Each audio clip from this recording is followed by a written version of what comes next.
When you have an application in front of you, the first thing is to draw a picture.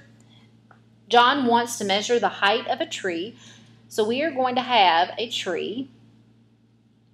It is going to form a right angle. We are going to pretend that the land is exactly straight. He walks exactly 100 feet away from the base of the tree and looks up. So this is exactly 100 feet. The angle from the ground to the top of the tree is 33 degrees. We want to find out how tall is the tree. So this is our variable.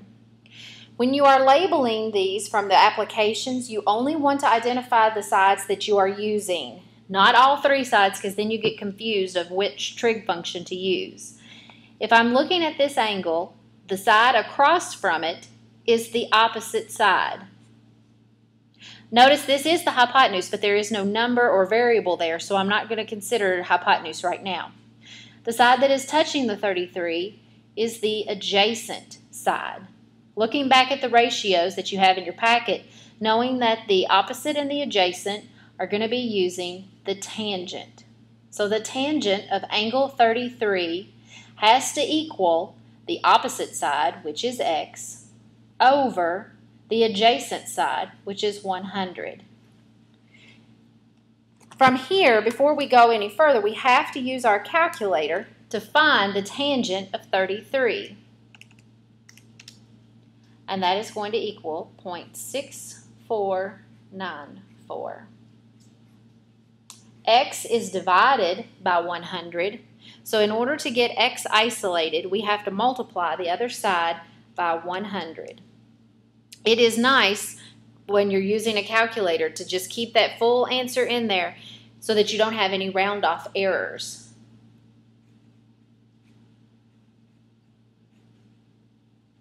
So the height of the tree that we are looking for is going to be 64.94 feet.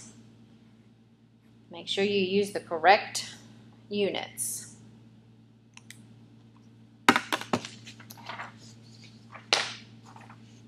An airplane is flying at a height of 2 miles above the ground. So this side is going to be 2 miles.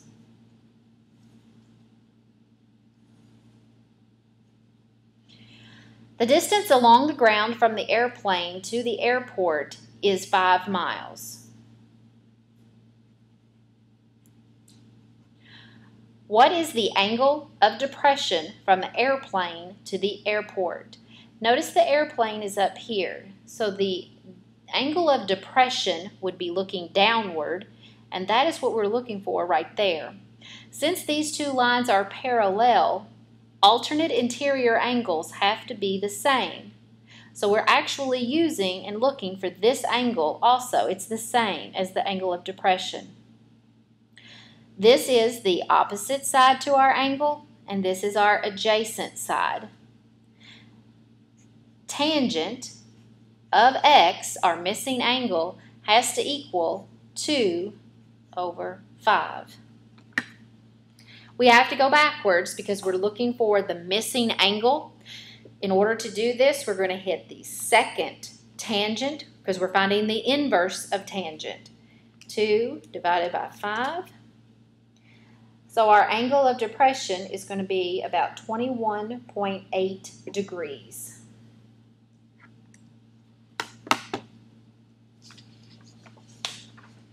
Last but not least, a bird sits on the top of a lamp post. So let's draw our right triangle. This time they did give you the angle of depression. It is 35 degrees. That also means that this angle is 35 degrees. The distance from the bird to the observer is 25 meters. This time they have given you the hypotenuse. How tall is the lamp post? That is what we're looking for. Considering this angle, the side across from it is the opposite. The hypotenuse is always across from the right angle. So this time we're going to use a different trig function. The opposite and the hypotenuse relate, and they give us Sine. The sine of 35 is going to be x over 25. Sine of 35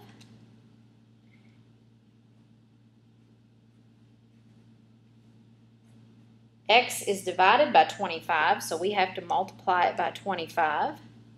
And that tells us that our lamp post is actually approximately 14.34 feet.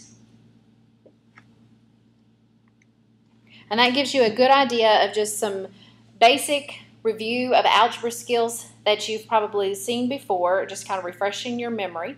And I have enjoyed this greatly, and I really appreciate your time. Thanks.